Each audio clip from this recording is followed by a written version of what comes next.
Welcome to PM7 media. కొన్ని సినిమాలు అద్భుతంగా ఆడుతాయి, మరికొన్ని అట్టర్ ఫ్లాప్ అవుతాయి. భారీ తారాగణం, భారీ బడ్జెట్ ఉన్నా సరే కంటెంట్ లో దమ్ము లేకపోతే ప్రేక్షకులను మెప్పించడం కష్టం. ఇప్పుడు చెప్పే సినిమా అదే కోవలోకి వస్తుంది.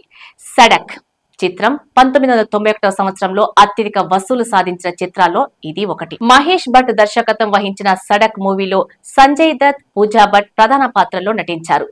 5 లాభాలు తెచ్చిపెట్టిన ఈ సినిమాకు 2 దశాబ్దాల తర్వాత సీక్వెల్ ప్రకటించారు.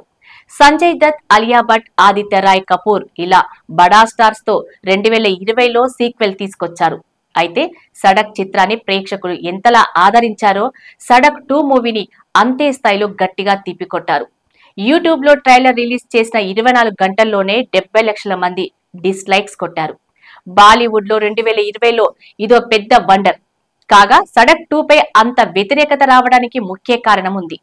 ఈ మూవీ రిలీజ్ అయిన ఏడాదే నటుడు సుశాంత్ సింగ్ రాజ్పూత్ బలవన్మరణానికి పాల్పడ్డాడు.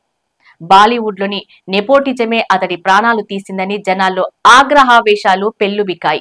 ఈ కారణం వల్లే బాలీవుడ్ బడా స్టార్స్ కలిసి నటించిన సడక్ 2 సినిమాకు యూట్యూబ్ లో లక్షల్లో డిస్లైక్స్ వచ్చి పడ్డాయి. మరో విచిత్రం ఏమిటంటే సడక్ 2 సినిమాకు థియేటర్లు దొరక్కపోవడంతో తప్పనిసరి పరిస్థితిలో OTT ప్లాట్ఫామ్ హాట్స్టార్ లో రిలీజ్ చేశారు. ఇక ఈ మూవీకి IMDbలోనూ అత్యంత దారుణమైన రేటింగ్స్ ఉన్నాయి. కేవలం 1.2 రేటింగ్ ఉంది. అంతేకాదు ఓటీటీలో రిలీజ్ అయిన 2 రోజులకే సడక్ 2 100 అత్యంత చెత్త చిత్రాలు ఒకటిగా చేరిపోవటం గమనార్హం. ఇండియాలోనే అత్యంత చెత్త సినిమా ఇదే బాస్ అంటున్నారు ప్రేక్షకులు. అలా ఉంటది ప్రేక్షకులతోని మరి.